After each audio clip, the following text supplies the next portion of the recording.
लगभग 12 लाख साल पहले काफ़ी होमो इरेक्टस खाने की तलाश में अफ्रीका छोड़कर बाहर जा चुके थे, पर अभी भी काफ़ी होमो इरेक्टस इसी अफ्रीका में सरवाइव कर रहे थे। एक ग्रुप सूखी नदी के किनारे, जिसमें बस थोड़ा पानी बचा था, उसके किनारे पर बैठा था और अपने पत्थर घिस रहा था। अब वो ज़्यादा परफेक्टली पत्थर को घिसते थे और ज़्यादा नुकीले बना देते थे। ग्रुप की मादा सूखी घास जमा कर रही थी ताकि औजार सुरक्षित रखे जाए। दो लोग खड़े हुए और आसपास ताजे पैरों के निशान देख रहे थे, क्योंकि इसी से किस दिशा में शिकार मिलेगा वो पता लगने वाला था। बच्चे बैठकर छोटे पत्थर घिस रहे थे और बड़ों की नकल कर रहे थे। हवा में गर्मी थी, पर सबका ध्यान काम पर था, क्योंकि बेहतर औजार मतलब ज़्यादा शिकार। ग्रुप से थोड़ी दूर एक बूढ़ा नर झाड़ियों के पास खड़ा था और ज़मीन देख रहा था। उसने धीरे धीरे हाथ से सबको इशारे किए और बाकी ग्रुप ने चुपचाप उसकी ओर ध्यान से देखा। कुछ छोटे हिरन नदी के किनारे पानी पी रहे थे। दो जवान हाथ में नुकीले पत्थर लिए धीरे धीरे आगे बढ़े।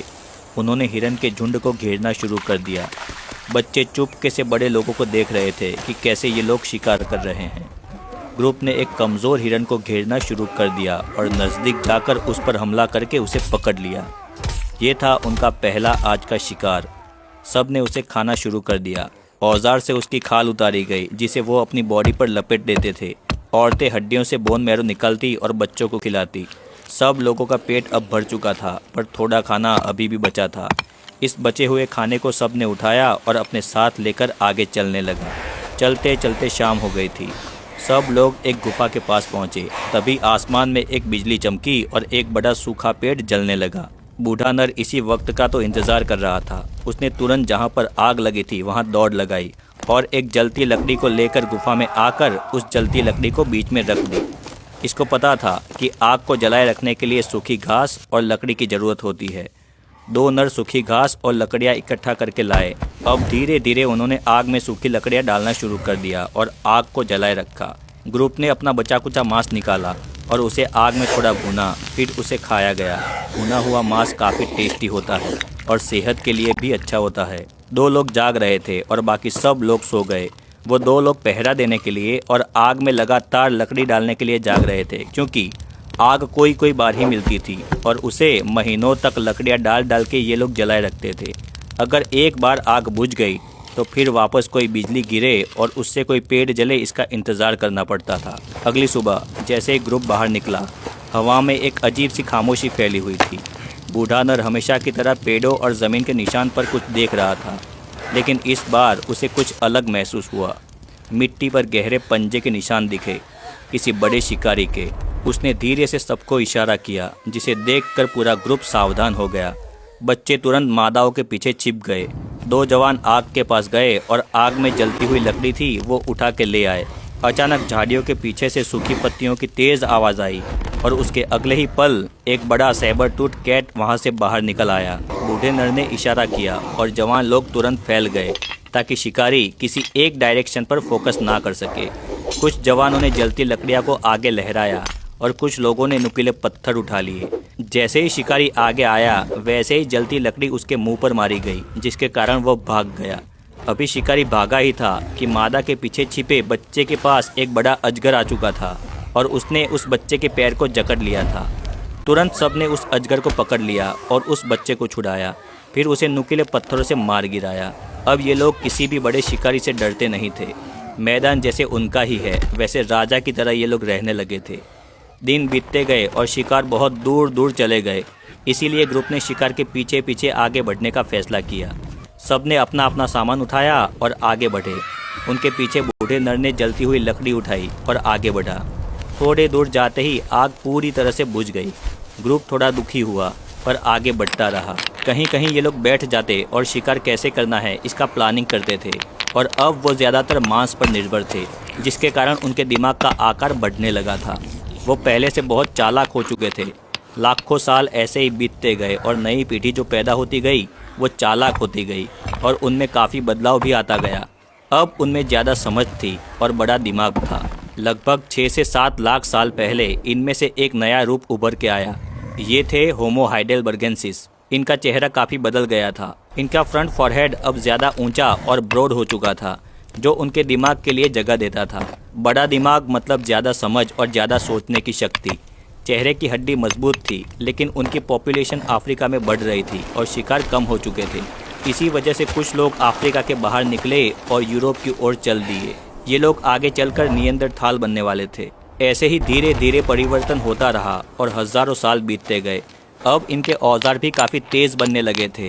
वो लोग लकड़ी के एंड पर तेज़ पत्थर को लगा देते और यहाँ से भाला बनाने की शुरुआत हुई। आज से लगभग 4 लाख साल पहले ग्रुप एक गुफा में बैठा था। दिमाग पहले से बहुत तेज़ हो चुका था। एक बूढ़े नर ने सोचा कि बिजली होने पर सूखे पेड़ जल जाते हैं और ऐसी ही चिंगारी औजार बनाते वक्त 2 पत्थर टकराने से होती है। उस बूढ़े नर ने सूखी घास को लेकर बीच में रखा और उसके ऊपर 2 पत्थर टकराए। चिंगारी उठी। 2-3 बार ट्राई करने के बाद सूखी घास ने आग पकड़ ली। सब लोग इस आग को देखकर खुश हुए, क्योंकि इतिहास में पहली बार इंसान ने आग जलाई थी। अब ग्रुप के सभी लोग 2 पत्थर लेकर आग जलाने की प्रैक्टिस करने लगे। बच्चे इन्हें देखते रहते। अब इंसान आग जलाना सीख चुके थे, पर अभी भी भाषा बोलना नहीं सीखा था। धीरे धीरे पीढ़ियाँ गुजरती गई और बच्चे और डेवलप होते गए। अब टाइम आ गया था। लाखों साल का इंतज़ार खत्म हुआ और लगभग 3 से 3.5 लाख साल पहले कुछ लोग ज़्यादा एडवांस हो गए। उनके दिमाग के साइज़ में और ग्रोथ हुई। अब उनमें कॉम्प्लेक्स सोच, प्रॉब्लम सॉल्विंग और बातचीत करने के लिए इशारे करने और उन्हें समझने की सूझबूझ डेवलप हो चुकी थी। ये थे होमो सैपियंस, यानी पूरी तरह से इंसान। तेज़ दिमाग वाले, सबसे चालाक। बंदर में से अब पूरी तरह से इंसानी रूप धरती पर बन चुका था। अब ये बोलना शुरू करने वाले थे। लगभग 2 से 3 लाख साल पहले इंसानों ने बोलने की शुरुआत कर दी थी। सुबह का वक्त था।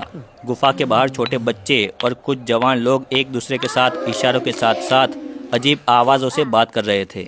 एक बच्चा दिखा था कि कैसे छोटे पत्थर से टूल बनाए जाते हैं और एक जवान अपनी आवाज़ में ध्यान से घिसो जैसा कोई अलग टोन निकालता था।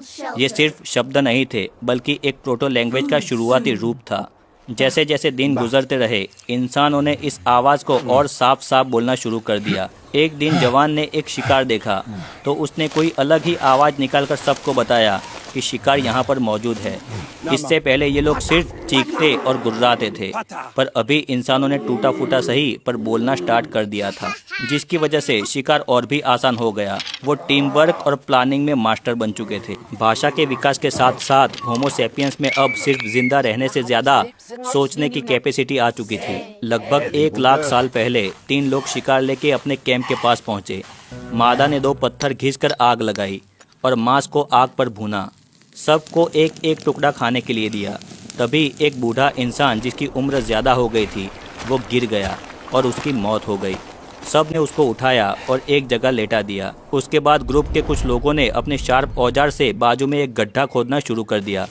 गड्ढा खोदने के बाद उस बुजुर्ग की लाश को इंसानों ने उठाया और गड्ढे में दफनाया। उन्होंने दफन किए गए बूढ़े नर के साथ उसके औजार, उसके कपड़े और लाल गेरू जैसे रंग भी रखे। इस तरह से इंसानों ने दफनाना स्टार्ट कर दिया। इससे पहले अगर कोई मौत हो जाए तो ये लोग उसे वहीं छोड़कर आगे बढ़ जाते थे। धीरे धीरे कुछ नया नया करते करते हज़ारों साल बीतते गए और मुंह से बोला हुआ साउंड अब शब्द बन चुका था। शायद 60 से 70 हज़ार साल पहले तक होमो सैपियंस यानी इंसानों ने पूरी तरह से बोलना स्टार्ट कर दिया था।